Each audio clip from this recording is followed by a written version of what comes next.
कोल्हापुरात शेती उत्पन्न बाजार समितीमध्ये कांद्याची 50 गाडी आवक झाली आहे। नवीन कांद्याला 400 ते 900 रुपये प्रति क्विंटल दर मिळालाय, तर जुना कांदा 400 ते 600 रुपयांना विकला गेलाय। कांद्याबरोबर बटाट्याची आवक ही 10 गाडी झाली। आग्रा बटाटा दर 700 ते 1100 रुपये, तर इंदोर बटाटा 1200 ते 1400 रुपये झालाय।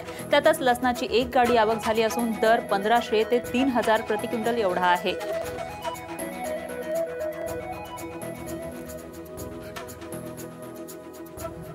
सांगलीमध्ये फळांचा बाजार चांगलाच फुलू लागलाय। सांगलीबरोबरच इतर राज्यातून आणि परदेशातून फळं सांगलीच्या बाजारात दाखल होत आहेत।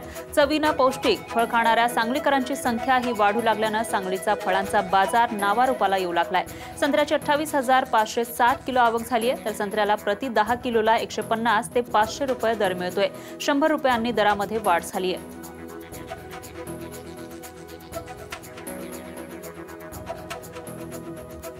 जळगावात केळी काढणीला आली आहे, त्यामुळे मोठ्या प्रमाणात केळी विक्री सुरू आहे। सध्या कांदेबाग केळीचे बाजार भाव हे 880 रुपये, नवती केळी 920 रुपये, तर वापसी केळी ही 450 रुपये एवढी आहे। जिल्ह्यामध्ये मोठ्या प्रमाणात केळींची लागवड केली जाते। त्याचबरोबर जिल्ह्यातून भारतासह विदेशात केळी निर्यात केली जाते।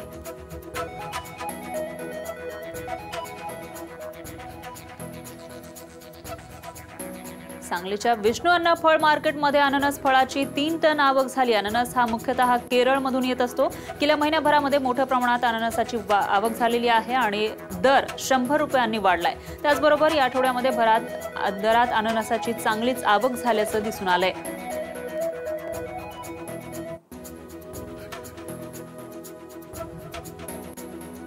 कोल्हापूर शेती उत्पन्न बाजार समितीमध्ये गुळाची 3000 रवे आवक झाली आहे। स्पेशल प्रतीच्या गुळाला 4200 ते 4500 रुपये प्रति क्विंटल एवढा दर मिळतोय, तर बॉक्समधील 1 किलो रव्यांचा दर 3000 ते 4500 रुपये राहिलेला आहे। नंबर 1 गुळ 3900 ते 4200 रुपये, 2 नंबर गुळ हा 3500 ते 3900 रुपये, 3 नंबर प्रतीचा गुळ 3000 ते 3500 आणि 4 नंबर प्रतीचा गुळ 2800 ते 3000 रुपये प्रति क्विंटल झालाय।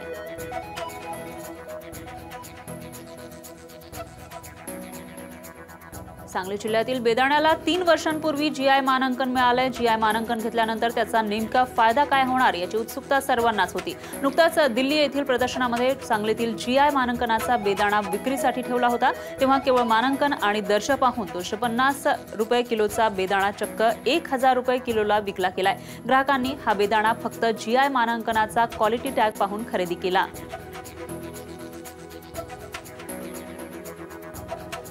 कांद्याचे दर पडल्यानं अडचणीमध्ये सापडलेल्या शेतकऱ्यांना प्रति क्विंटल 200 रुपये अनुदान देण्याची घोषणा सरकारनं केली होती। यासाठी अर्ज करण्याची अंतिम मुदत 15 जानेवारीपर्यंत होती, मात्र त्यामध्ये वाढ करून ती 25 जानेवारीपर्यंत करण्यात आली आहे। आतापर्यंत राज्यातील विविध बाजार समित्यांमध्ये तब्बल 1.25 लाख शेतकऱ्यांनी अनुदानासाठी अर्ज केल्याची माहिती मिळतेय।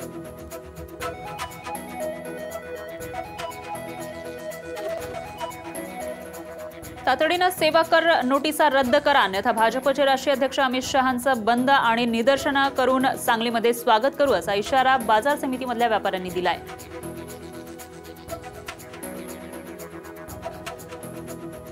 अमरावतीमधील चांदूर बाजार तालुक्यातील पाण्याची पातळी खालावत चालली असून यामध्ये हरभरा, गहू, कांदा या रब्बी पिकांचा पेरा घटलाय। मागील वर्षी 13,108.45 हेक्टरमध्ये रब्बी पीक पेरा होता, तर यावर्षी मात्र 10,654 हेक्टरमध्ये पीक पेरा झाला असल्याचं तालुका कृषी कार्यालयानं सांगितलंय। त्यामुळे चांदूर बाजारातील शेतकऱ्यांची आर्थिक परिस्थिती सुधारण्याची चिन्ह दिसत नाहीयेत।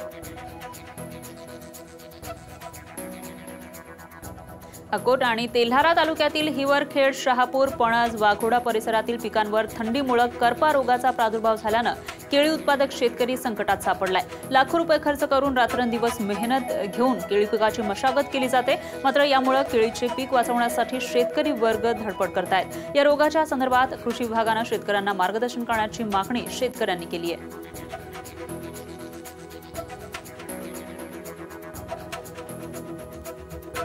अमरावतीमध्ये अचलपूर तालुक्यामध्ये बागायती क्षेत्र अधिक असल्यानं संत्रा आणि केळीचं उत्पादन मोठ्या प्रमाणात घेतलं जातं।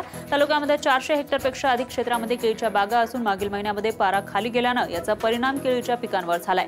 शीतलहरींमुळे तालुक्यातील केळीच्या बागा करपल्या असून केळी उत्पादक शेतकरी अडचणीत आलाय।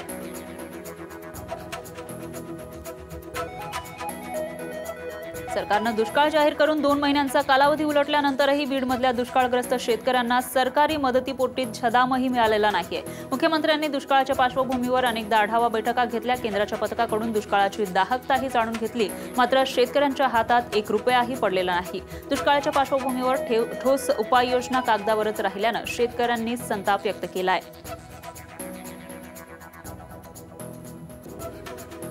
बीड जिल्ह्यातील शेतकऱ्यांना दिवसेंदिवस मोठ्या अडचणींचा सामना करावा लागतोय। याच पार्श्वभूमीवर शेतकऱ्यांना आधार म्हणून तांत्रिक सल्लागार समितीच्या बैठकीमध्ये महत्त्वाचा निर्णय घेण्यात आलाय। यामध्ये 2019 आणि 2020 या हंगामासाठी 1 लाख, सोयाबीन आणि कापसाला 52,000 यासह उर्वरित पिकांना राज्यस्तरीय समितीने दिलेल्या दरापेक्षा 5% वाढ करण्यात आली आहे। समितीने निश्चित केलेले पीक कर्ज, जिल्हा बँक, राष्ट्रीयकृत ग्रामीण बँक यासह सर्व बँकेमध्ये हे दर लागू करण्यात आले। राज्य मंत्रिमंडळानं शेतकऱ्यांचं खावटी कर्ज माफ करण्याच्या निर्णयावर शिक्कामोर्तब केलाय। याचा फायदा कोल्हापूर जिल्ह्यातील 6,574 शेतकऱ्यांना मिळण्याचा प्राथमिक अंदाज आहे। तर या शेतकऱ्यांचं जवळपास 27,24,25,000 खावटी कर्ज माफ होणार आहे। छत्रपती शिवाजी महाराज शेतकरी सन्मान कर्जमाफी योजनेमध्ये यापूर्वीच या कर्जमाफीसाठी शेतकऱ्यांची यादी शासनाकडे सादर करण्यात आली आहे। श्रीमती साळुंकाबाई राऊत विद्यालय वनौषा येथील राष्ट्रीय सेवा योजना पथकद्वारा शालेय विद्यार्थ्यांनी श्रमदानातून येडसी गावामध्ये कोल्हापुरी बंधारा सिमेंटच्या पिशव्यांमध्ये माती भरून बांध तयार केलाय। हा बांध 50 फूट रुंद, 5 फूट उंच आणि यामध्ये पाझर तलावातील वाहून जाणारं पाणी जवळपास 200 फुटांपर्यंत जमा झालंय। त्यामुळे या साठलेल्या पाण्याचा येत्या काळामध्ये परिसरातील शेतकऱ्यांना चांगलाच फायदा होणार आहे।